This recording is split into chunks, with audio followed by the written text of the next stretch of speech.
Имајќи предвид дека формалната процедура за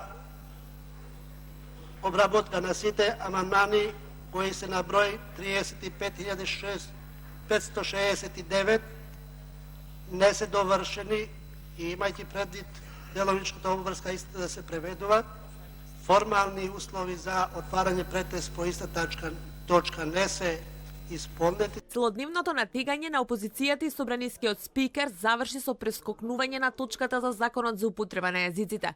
Официјалното образложение е дека е потребно дополнително време 35.569 амандмани да бидат преведени. Собранискиот ден го карактеризираше јалова дебата, надмудрување, надвикување, навредување.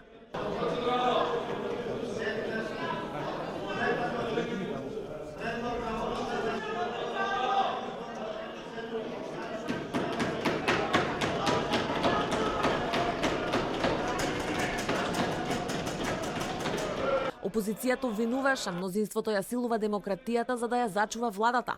Власта молчеше. Никој од претениците не собра сила од собраниската говорница да одговори со контрааргументи. Нивните битки ги биеше првиот парламентарец. На колегите од опозицијата им одговори опозиционер. Без тангирање на туѓо мислење, 1991 година беше донесен Уставот на Република Македонија.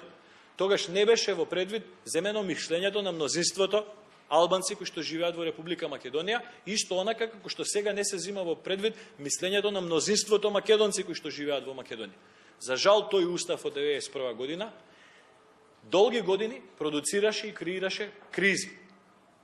Се плашиме дека донесувањето на ваков начин на овој закон во следните 5 или 10 години исто така, но од обратен правец, ќе создава и ќе креира кризни ситуации. Нека тргнат раце од ваквиот политички однос кој има за цел само политички поентирања и ништо повеќе.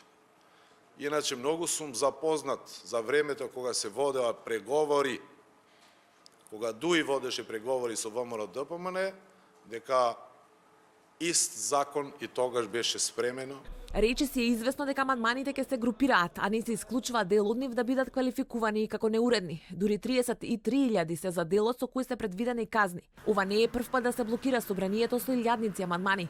Сегашниот председател Џафери од позиција на пратеник, но и владин коалициски партнер, со месеци во 2012-та молчеше и читаше поезија, а Дуи поднесе 15.000 амандмани за законот за бранители.